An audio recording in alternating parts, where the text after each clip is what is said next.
Muito bem, pupilos e pupilas, prosseguindo aí na nossa aula filosófica, histórica, psicológica, a gente chega no Platão e o mundo das ideias. O Platão, ele foi um discípulo, foi um dos maiores aí, né, mais significativos aí, discípulo do Sócrates. Foi o talvez mais significativo discípulo do Sócrates. E o Platão também é uma das únicas fontes do pensamento do Sócrates, porque o Platão registrou os ensinamentos do seu mestre, né? Foi um dos poucos que registraram os ensinamentos dele. O Platão, né, só uma curiosidade, né, os gregos tinham uma preocupação muito grande com o físico. Tanto que as Olimpíadas, né, eram jogos gregos, né, da cultura grega. Então eles valorizavam muito cuidar do físico, né, fazer exercícios físicos, fazer ginástica, etc. E, né, dizem que o Platão, talvez esse nome, né, que é o apelido dele, né, mas que acabou ficando, teria esse apelido porque ele teria as omoplatas, né, as costas bem largas. Então, por isso Platão, né, aquele que tinha as costas largas, né?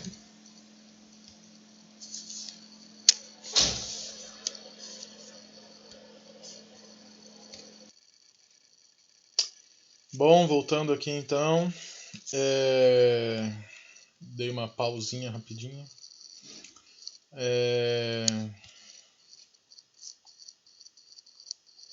Certo. Então Platão ele era o homem das omoplatas largas, né?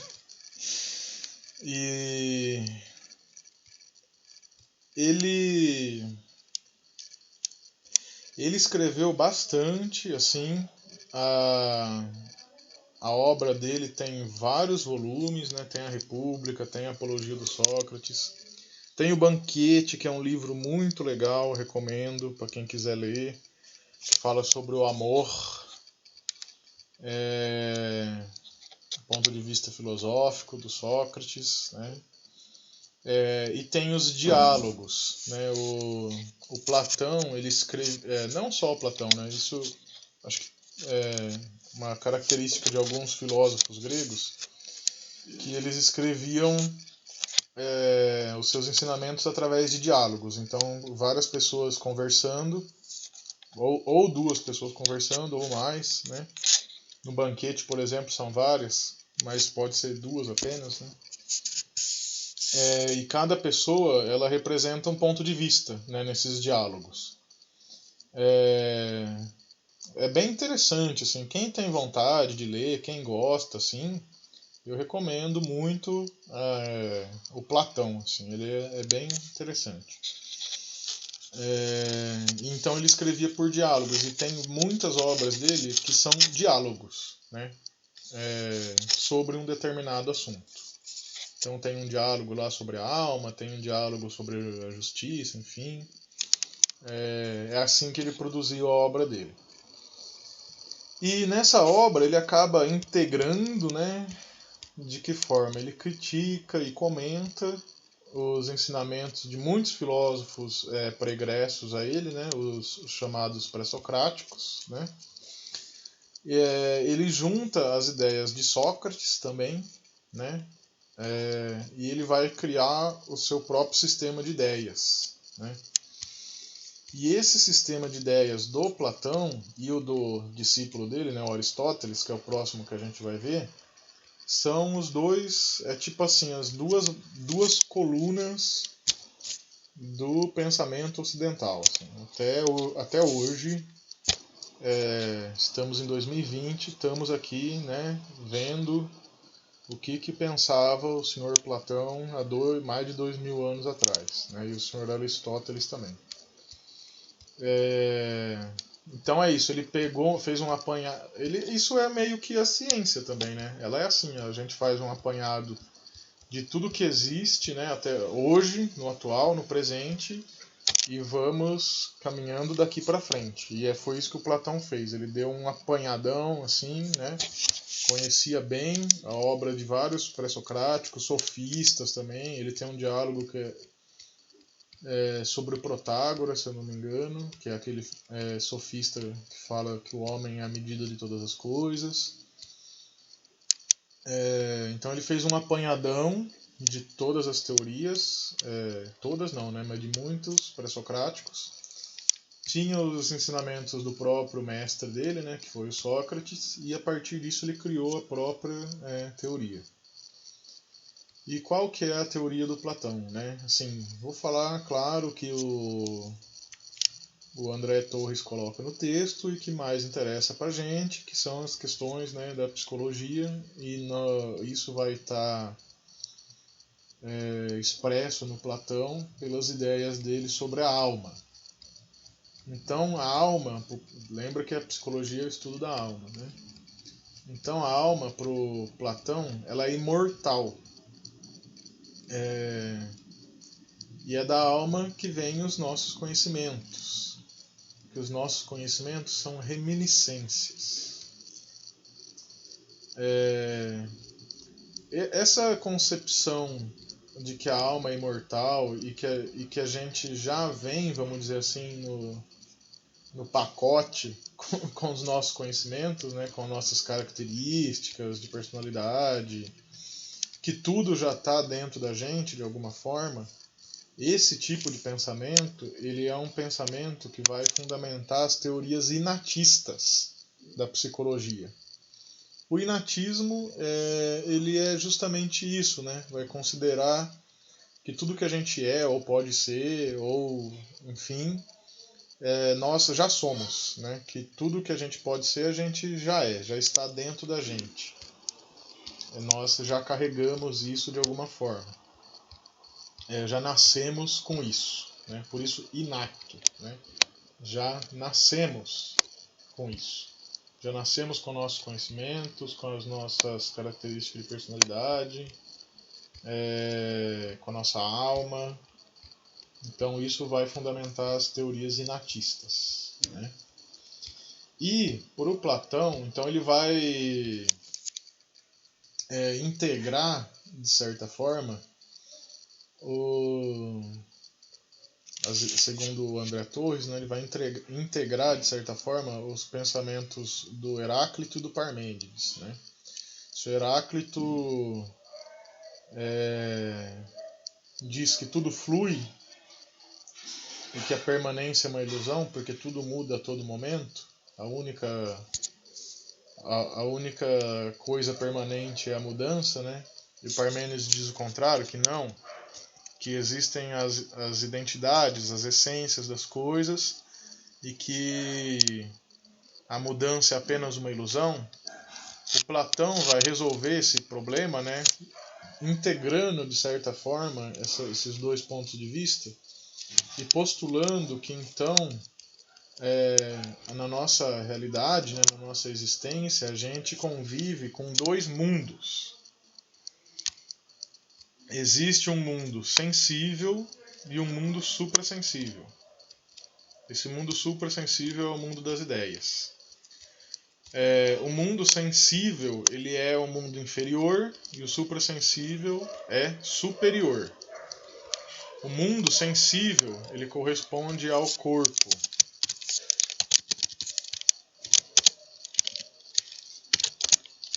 E o mundo suprassensível é de onde vem a alma.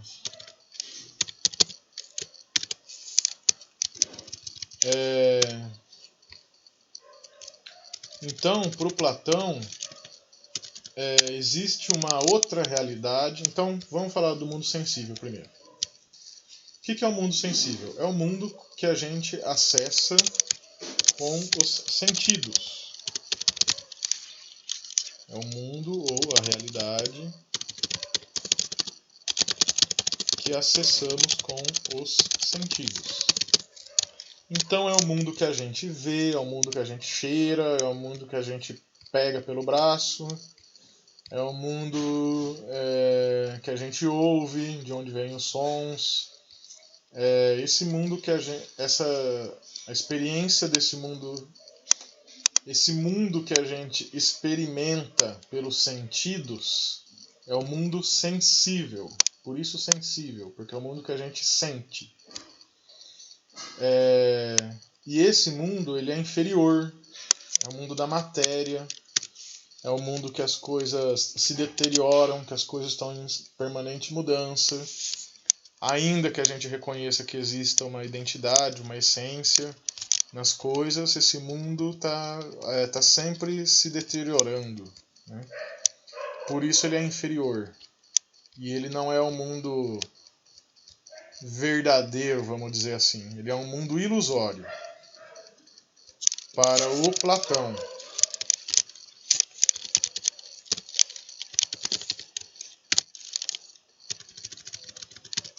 Muito bem. E é esse o mundo sensível. E para além do mundo sensível, existiria um mundo suprassensível, ou o mundo das ideias, que seria superior, perfeito, tudo o contrário do mundo sensível. Né? Então, o mundo sensível é inferior, o mundo das ideias, o suprassensível, é superior, perfeito, imutável, verdadeiro. Então, se o mundo sensível tudo muda o tempo todo, no mundo das ideias, que é perfeito, onde estão as ideias perfeitas, onde estão as formas perfeitas das coisas, lá não, lá é tudo imutável. Por quê? Porque lá, que é um mundo superior, lá está a verdade das coisas. O que a gente vive no mundo sensível é apenas uma sombra do mundo suprassensível, do mundo das ideias.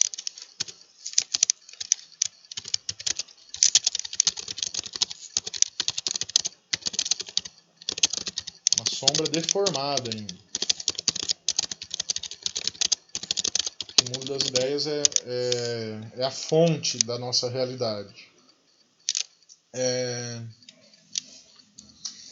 E, gente, agora que eu percebi que o André Torres não coloca o mito da caverna, né? Que é uma história muito conhecida do Platão, mas aí eu conto para vocês agora, não tem problema. Que é uma metáfora, uma parábola, né? Que o Platão usa para explicar a relação com o mundo das ideias. Mas o André Torres coloca um exemplo que eu acho bem interessante, que ele pega lá do Mundo de Sofia, que é um livro que eu recomendo também, que o mundo das ideias, que a teoria do Platão é como se fosse assim. O mundo, para a gente imaginar a seguinte situação, né, de assar biscoitos em formato de coração, vamos pôr dessa forma. Biscoitinhos em formato de coração. Então você vai colocar a massa do biscoitinho numa forma. Essa forma é perfeita. Todos os corações têm o mesmo tamanho, o mesmo formato. É tudo perfeito, essa forma. Mas, na hora que você assa e depois a hora que você desenforma, tira os biscoitinhos da forma, cada coraçãozinho vai ser de um jeito. Um vai ficar mais alto, o outro vai ficar mais baixo, um vai quebrar na hora que desenformar, o outro não, vai sair perfeitinho, um vai sobrar um pouquinho de massa, o outro vai faltar e por aí vai. Então é como se o mundo das ideias fosse essa forma perfeita que tem as formas, né, perfeitas do mundo sensível. E o mundo sensível é esse mundo imperfeito, deteriorado, inferior e mutável também. Né? O Platão também vai contar uma historinha que é o mito da caverna. Então a história do mito da caverna é assim. Aí quem quiser procurar tem ilustração no YouTube, é uma história bem conhecida, talvez alguns de vocês conheçam também, né? O mito da caverna.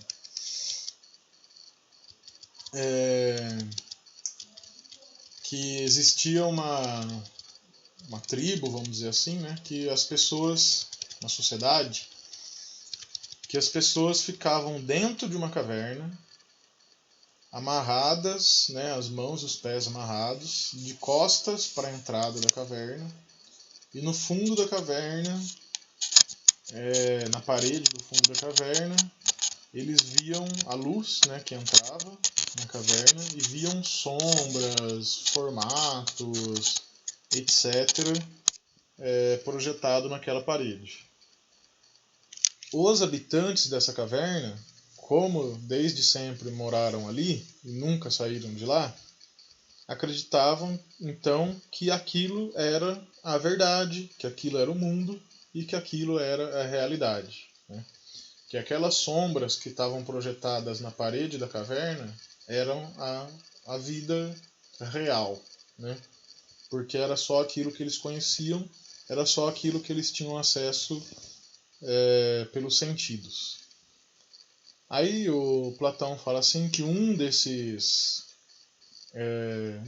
habitantes da caverna consegue se libertar das amarras e vai para fora da caverna, vê a luz lá do lado de fora da caverna.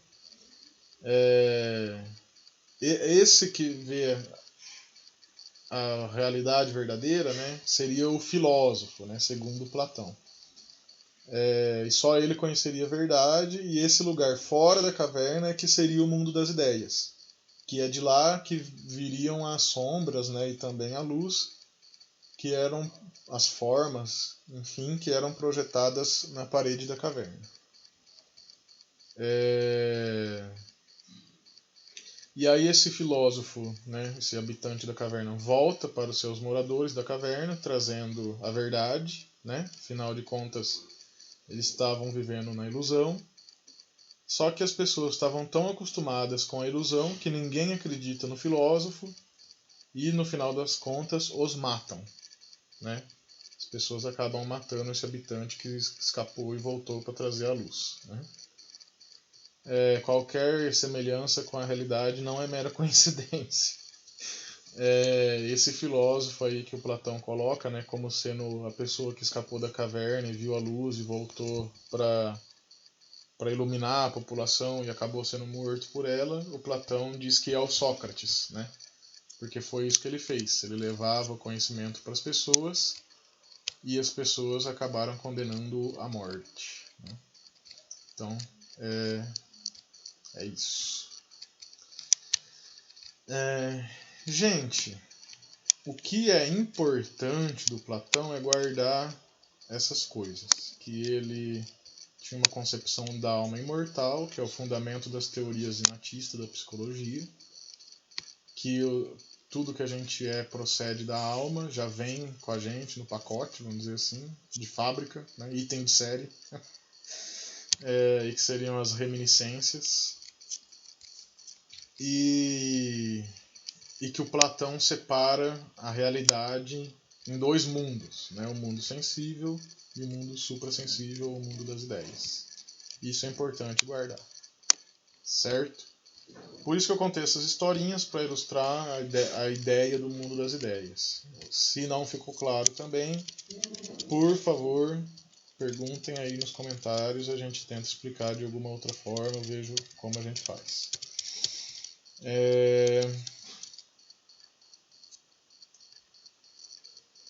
E o Platão, né, aí mais relacionado com a psicologia, ele coloca que tem algumas faculdades da alma, né, ou da mente, ou da psique, que são as faculdades sensível, afetiva e racional, que hoje em dia corresponderia ao que a gente chama de sensação e percepção, né, senso-percepção, faculdade sensível, de sentir, perceber o mundo, as emoções, faculdade afetiva, né, ou afetividade, emoções ou afetividade, e a faculdade racional, que é o intelecto ou a racionalidade, ou a gente pode chamar também de cognição, né? Ou conhecimento. Capacidade de pensar, de conhecer, de raciocinar racionalmente. Certo, meus anjos? Então, vamos para o próximo slide, que é o último.